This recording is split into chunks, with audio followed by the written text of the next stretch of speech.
So at this point, we are shifting gears in some fairly significant way towards policy-related matters, looking at the Internet from the perspective of legal, regulatory, and policy matters. And we have a star-studded cast of people to discuss their experiences and perspectives on this subject. And then after we have our break, we're going to dive into more technological view of things, specifically search and cloud computing, and then finally a look at potential future paths for the Internet.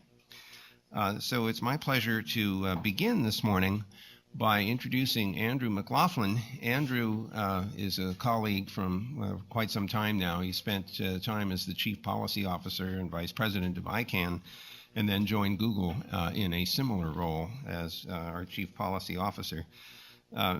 Andrew has had, I'm not going to go through your bio, Andrew, but he's had perspectives drawn from many different areas, but perhaps most important, he's done a lot of international interactions.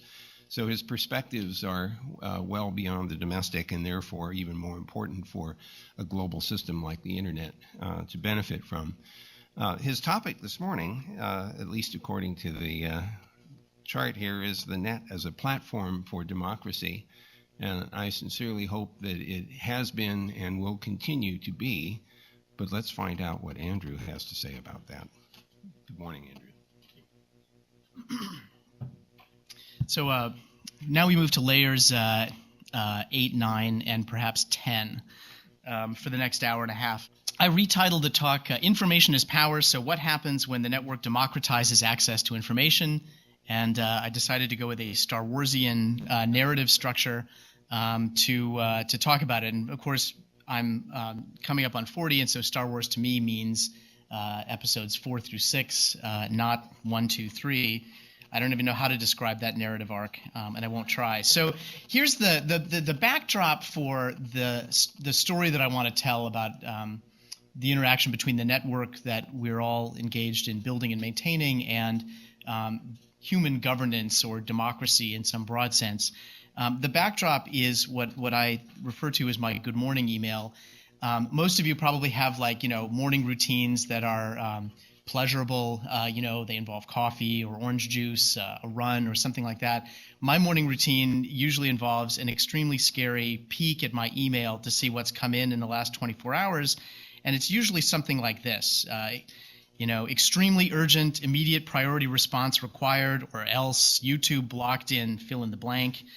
And my sort of graphical representation of my mornings is this. And so, from the sort of Google side of things, I find that we're constantly running into governmental opposition. And what I want to do is try to explain why I think that's happening in almost every respect. When I talk about Google up here, I just mean the Internet. Google happens to be a kind of a noted avatar for the Internet these days, but the things that I'm talking about are fairly general to the network. So the narrative arc, of course, is A New Hope, The Empire Strikes Back, and then Return of the Jedi. The New Hope is a broad set of trends and themes that the Internet has been fueling over the last 15 to 20 years. The most important one, of course, is democratization and decentralization of power. And this has been enabled because the cost of creating, the cost of distributing, and the cost of accessing information has plummeted. One of the things that's peculiar about working for an internet company is that you're in a declining cost business. Every year the same unit of capacity, the same unit of storage, the same unit of CPU processing power is cheaper than it was the year before. And so the ability of the average teenager with a Mac laptop to create incredibly professional looking quality videos and music and text is rather staggering. The kind of somewhat overly ambitious way to describe this is that we're seeing a shift from consumption culture to creation culture. The old Apple ad from 1984 kind of captured what most people felt about the last 100 years. But the media of distribution of information went from the the one-to-many mass passive infantilizing sort of mode to a much more interactive and creative mode. And I think it's because we're humans, it's not like there's not going to be a role for passive consumption of things mass produced by others, but we've seen a notable and I think quite an inspiring resurgence of individual creative expression, enabled by, as I said, cheaper computing power, CPU processing, transmission, and more ubiquitous access. So I'm not going to go through all these because you're all internet people and you know what these are. But when I talk to audiences that are not composed of internet nerds, these are the examples that I show. I try to show people about DeviantArt, which is a great site that allows you to upload your artistic creations. Other people can buy them. People can comment on them, create communities, give encouragement. Wikipedia is obviously a great example of kind of collaborative sharing of information. Flickr. Prosper and Kiva are two sites that I'm quite high on because they enable peer-to-peer lending. Individuals. Prosper, for example, allows somebody who has money to find somebody who wants to borrow money, understand some basic data about what kind of a risk profile they have, and then make the loan. It's the kind of thing that in a pre-internet age would have been inconceivable at scale, and now it's a business. And Kiva is sort of the same thing applied to micro-lending, where people can give $100, loan it out to 3 different projects in 35 and then $30 units, and connect with people on the other side of the planet in a way that wouldn't have been possible. Obviously, the internet's democratizing the ability of people to speak. So you get all these awesome political blogs from the left and from the right. If you want to find out what's going on in Zimbabwe, you're much likelier to get an interesting and meaningful story from a blogger inside Zimbabwe than you are from the BBC Stringer based in Johannesburg. Music is something I care a lot about, and you can see just these kind of staggering productions of a 19-year-old sitting in a bedroom providing an curated look at an entire music scene with music files and analysis and so forth. Online communities are a sort of another expression of this. Twitter is the sort of fad of the day. The Twitter website that I've been showing, just because it amuses the hell out of me, is one that gathers text sent over Twitter that should not have been sent. It's an amazing site, actually, to take a look at. It's I'm sorry, what did you call this? I will now. Is it Twitter or? Right. If Carl is coughing, it must be time to move on. You never know what's going to be on there. You really don't.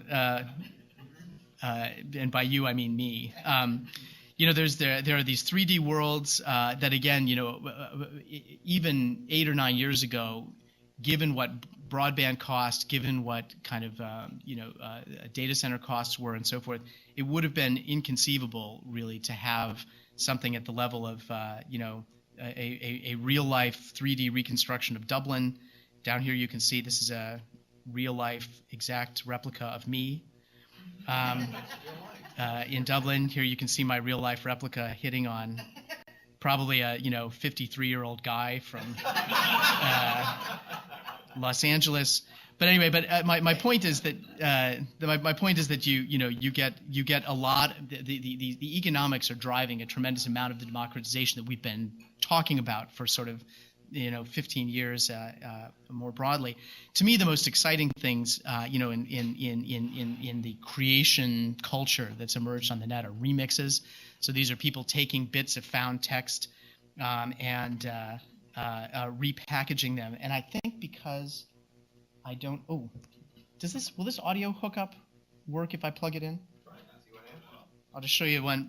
A particularly enjoyable one that I've seen lately, which is, oops.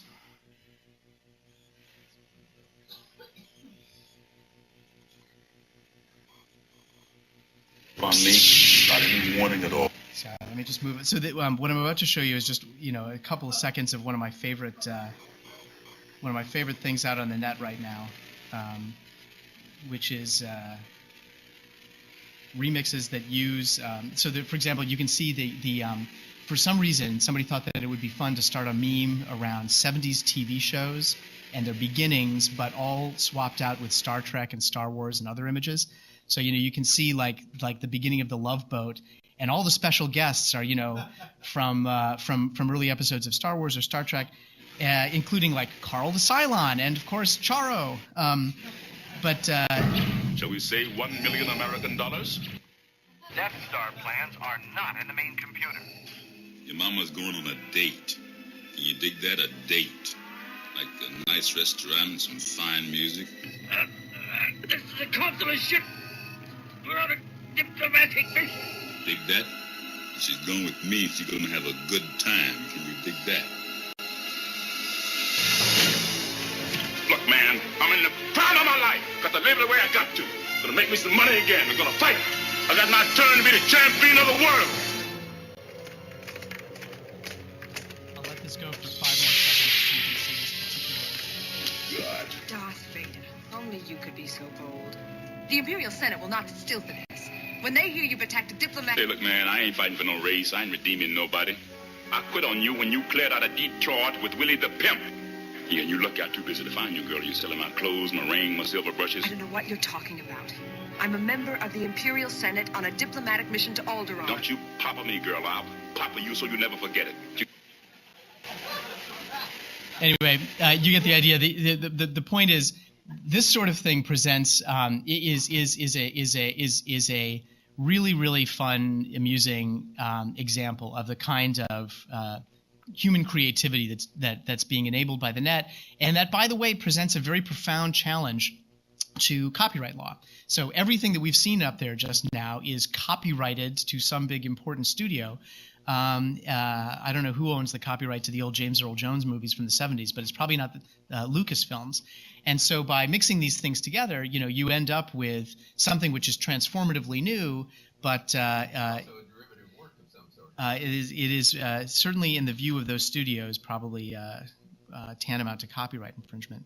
Anyway, the last just thing that I want to mention in terms of creation culture is just a sort of cool thing to be excited about is witness, which is to say people filming the beatings of monks in Myanmar, filming the shooting of protesters in Tibet, filming police misconduct in the United States or the United Kingdom. We now have the ability to kind of do the citizen scale reporting that we were always very excited about. All right, so it's not just a few nerds. It's sort of the default experience for a teenager now to be able to speak to the entire world. When I think any of us were teenagers, or at least most of us here, you couldn't really get on the radio, TV, or newspapers, which were the only real mass media out there. Now, for somebody in high school, they can speak to the entire world. Potentially to everybody who's got access to the internet, which is increasingly close to the entire world. I will just mention that we're democratizing knowledge about the world. There's a staggering and impressive array of data that's now available on platforms like Google Maps. Here's a good one, the Beer Hunter, which uses Google Maps to help you find in Toronto the source of every currently open beer, wine, and liquor store with their hours and color-coded by what's open right now. So, a lot of important things are being done through Maps mashups. We talked about democratizing, or I've sort of alluded to about democratizing democracy itself and the governments. Because I think that's a pretty well-covered topic, I won't say much about it other than to say that, we're seeing moves to utilize commodity technologies, commodity computing platforms to make government more transparent, to make it more participatory, to make it more collaborative, to make it more efficient. That's a good thing. There is, of course, a dark side to all this democracy, too, which we have to acknowledge. I mean, you can look at the website of the Al-Aqsa Martyrs Brigade and see, glorifications of people who have blown up dozens of innocent civilians at a pizza parlor. You can see Stormfront, for example, which is a community for racists. So if you dislike blacks, Jews, or whatever, here's a community where you can find other people, talk to them, post things, and feel part of a larger group. But in general, I want to say it's basically a hopeful story about what the technology is enabling. So that's the new hope part. The Empire Striking Back is something that I'm going to touch on just a little bit later in a little gory detail, because we're a technical group and I want to talk a little bit about the technology by which this is happening. But the Empire Striking Back touches on Google in all kinds of different ways. I just pulled out a couple of examples of things that we've experienced in the last couple of years. Google web search is subject to censorship in all kinds of ways, and it's not just in China. So China's the most obvious and kind of best example, but mature, sophisticated democracies, Germany, France, India, Brazil, these are countries that have censorship rules and censorship regimes, and they're validated by a democratic process. So you can't simply say that the free flow of information is being blocked by nefarious governments. There are actual differences of values among cultures that we have to struggle with. And when you embrace democracy, you also have to embrace the idea that those values will be expressed through law, through regulation, through policy. So Germany's got a unique historical experience, and its people have regularly revalidated a social consensus in Germany that pro-Nazi speech, extreme violence, glorification of war, these things are illegal and should be prohibited. They don't even care if it's effective or not. It's a form of social expression of disapproval, and it matters to them on that basis. We recently had a blow-up in South Korea, where the South Koreans have implemented a new rule that requires real name verification for online speech. So if you want to upload a video to YouTube or you want to comment on it, their requirement would be that uploaders or commenters have to go in and provide and verify their real names and their national ID numbers before they can write anything or upload. And so to our cultural way of thinking, this is a flamboyant violation of privacy because it violates the notion of anonymous speech. And we kind of think about privacy as being often rather synonymous with anonymity, or the non-identification of yourself with things. And in Korea, their logic was if you require everybody to be logged in and use their real names, then when someone violates another person's privacy, you know who to track down and go get. And it disincents people from violating each other's privacy. Anyway, there are many, many different examples that I could point to about where the empire is striking back, where those who have built their power around the control of information in the pre-internet age are trying to extend that control into the internet. So from my way of thinking, there's an important set of commonalities among some of these big actors. So if you think about movie studios, TV companies, a state mapping agency, a book publisher, record producer, these are all institutions that have exercised control over the distribution of information. To use Eric's term yesterday, they depend on some form of scarcity in order to make money, in part. So what they also have in common, by the way, is that they've traditionally had both a venture capital function and a distribution function. So think about movie studios. The venture capital function is you put money down on the table to get a movie made, and then you profit from it above your investment. They also had control, though, over distribution of that movie in a world of scarcity. The scarcity comes from the fact that there's only N number of movie screens in the country. There's only N number of seats or N times whatever number of seats in front of those movie screens.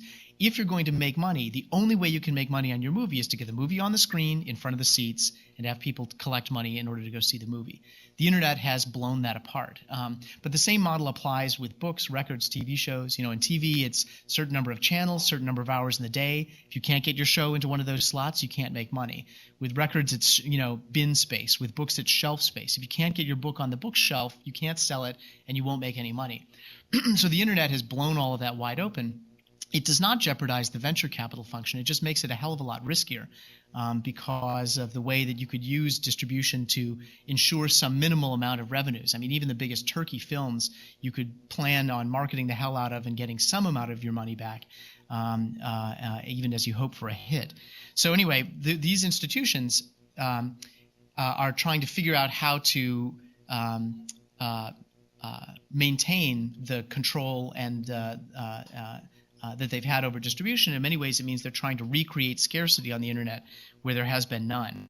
So to me, that's the kind of Empire Strikes Back phase. And the question, the sort of Return of the Jedi question is, is there a way to try to maintain the things that are great about the internet and still meet to some acceptable degree the demands of these threatened institutions to preserve some role for themselves in the new world. Some, by the way, just shouldn't, right? Like, so for example, a state mapping agency in India, which under Indian law has a legal monopoly over all maps distributed in India, that just simply should not be allowed to continue. There are others, however, like I think book publishers, who have performed very valuable social functions, or newspapers, and will continue to perform valuable social functions, and for which a role needs to be made. So just to sort of wrap up, we've got these kind of like big forces that I've mentioned already. Information is power. The internet is democratizing access to information. Democratization is another way to say disruption. The internet is disrupting these modes of social organization. We're seeing a consumption culture shift to a creation culture. And the last one, which will sort of set us up for the panel, is we've got a borderless internet and yet a paradigm of the application of law that is very bordered. So you've got chunks of territory defined by lines on a map, and within those borders a particular set of rules apply. And as I said earlier, many of them are actually democratically constituted rules that present a threat to the free flow of information that the internet has. Now, if I can just say sort of a word or two about, at a sort of theoretical level, it's important to think through kind of the sort of values question. So what I mean by that is when we talk about these problems of a conflict over control as it applies to the internet, what values are in play? In other words, when somebody is trying to exercise control over the internet, what value are they trying to vindicate? And this is just sort of a short list of some of the options. You might be trying to vindicate individual liberty in order to sort of preserve the freedom of individuals to do what they want. You might be trying to preserve a kind of ordered liberty, which is to say you preserve the freedom of individuals to do what they want up until the point at which they conflict, an individual's interests conflict with those of others. You might be trying to promote tolerance and coexistence. And this is actually a very interesting one. If you think about India, to massively oversimplify but maybe convey a grain of truth, the Indian conception of the state is a conception that's all around tolerance and coexistence, not the flourishing of individual tastes and preferences in an atomized kind of way. So when Google runs across this, it's because there's a video that, for example, parodizes the Mahatma Gandhi. So there's like a Gandhi striptease video. And even Indians that that I would find to be typically very simpatico, which is to say Western educated, or grown up in multiple cultures or whatever, they will generally agree that things which offend different religions or offend the sort of icons of the Indian state or society should be censored, because the alternative is people killing each other. So it's just a view that, like, why would you care about blaspheming Muhammad when the outcome of that could well be riots on the streets of Mumbai in a week's time.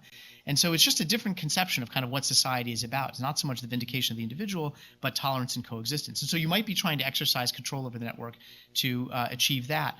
The Chinese argument is political, social, economic stability. We need to exercise control over the network to maintain social cohesion and the economic growth that has improved their lives so much over the last 30 years. It might just be maintaining power. We need to control the network because we don't want an opposition to form, and we need to stay in power. Suppression of unwanted actions or beliefs or creeds or faiths. This is kind of the Germany example. Suppressing Nazi speech is an important value to them. Another way to think about it is the vindication of democratic judgments. You might say the network should be regulated in whatever way that the democracy and the people, having voted or chosen their representatives, decides. So anyway, I list all those because I think there's this interesting question about whether the internet itself embodies a normative value. In other words, we've seen this rhetoric over the last 20 years, really, that the internet is in and of itself an embodiment of a conception of individual freedom, individual liberty, the right to express, the right to read, the right to hear, and that there's something unique about the architecture of the internet that makes this so. I actually think you can make a pretty good argument that that the way the internet has been built, whether you kind of use as a shorthand the end-to-end argument, the idea that the endpoints are the ones where the intelligence resides, that embodies a notion of kind of individual autonomy and freedom that will come into conflict with cultural preferences or some of these other normative values that societies may quite legitimately decide that they're going to pursue. So, a way to think about this is that, there's a kind of like architecture point, which John Gilmore has expressed as saying the net interprets censorship as damage and routes around it. In other words, getting packets to their destinations is the highest normative value of the internet.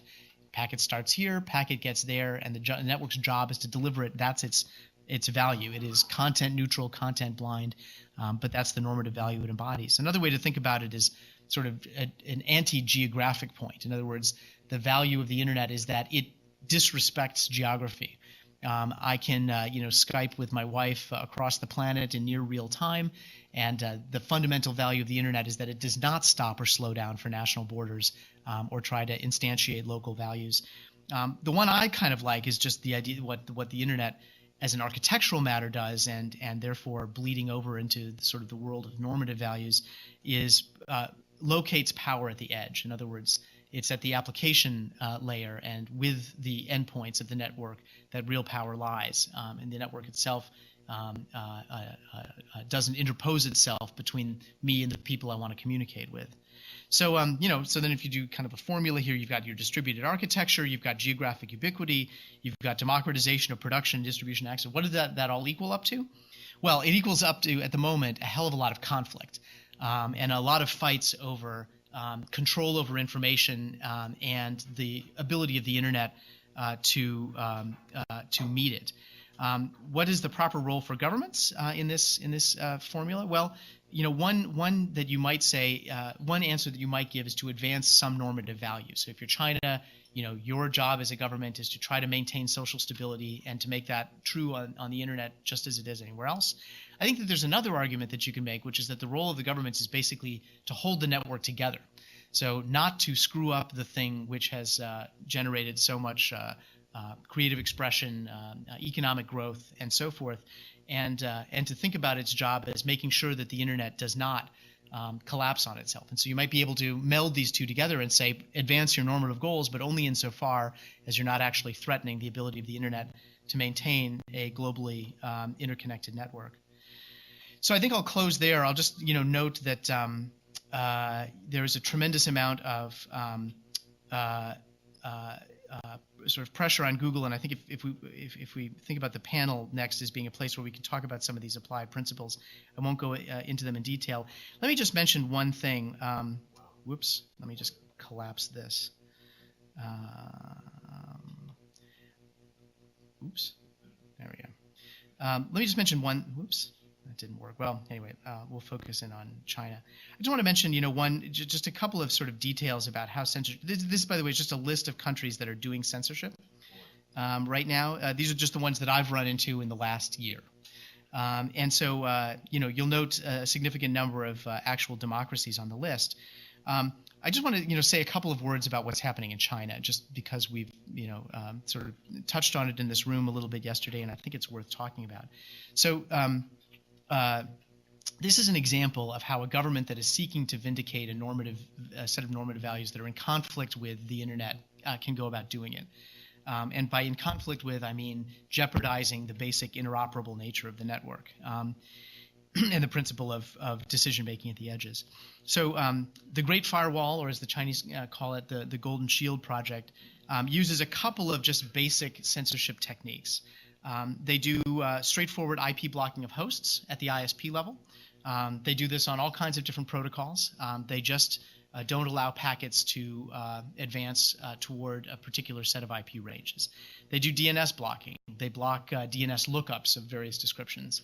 They use DNS poisoning and redirection so that they spoof destinations on the internet and interrupt interrupt the flow of packets that you were intending and replacing it with something else. There are a number of search-specific censorship techniques that they use. They pay attention to the queries that are being sent to Google. They use packet and keyword filtering across all protocols. They use the TCP reset tactic, which is a particularly, from my perspective, kind of sleazy and troubling misuse of a standardized interaction where they will just decide that a certain number of queries from a particular subnet is unacceptable, send out TCP reset packets. This is a big problem at universities and internet cafes where a single bad user in their view, a troubling user, can lead to the entire subnet being knocked out for 30 minutes. You can, of course, set your machine to ignore reset packets, but most people don't because it would not be a standardized way of behaving. The administrative mechanisms are very vast and complex, and we don't have time to talk about them, but an interesting thing in China is that they really are obsessively focused on what we call the 3 T's and the 2 C's. It's Taiwan, Tibet, Tiananmen Square massacre. The 2 C's are the cult, meaning Falun Gong, or what they describe as a cult, and the control of the Communist Party. So when you touch on one of those forbidden subjects, you will trigger one of these mechanisms of information control over the network. If you don't, generally speaking, they leave you alone. And so either that's encouraging or that's troubling because it's either a pretty broad set of important political topics or it's a small set of relatively unimportant things, depending on your point of view. So I just raised this because it's an interesting example of some of the standardized behaviors that we've been talking about can in fact be hijacked by governments that want to exercise some form of control for their own purposes. So with that, I think we should turn to the panel. Let me just say, by the way, there are a lot of ways to talk about these kind of control impulses, child protection, privacy, network regulation, and the open internet. The question of security I should have put on this list. There are lots of arguments that you can bring to the table for why elements of control need to be built into the network, but I think we'll talk about that in the panel.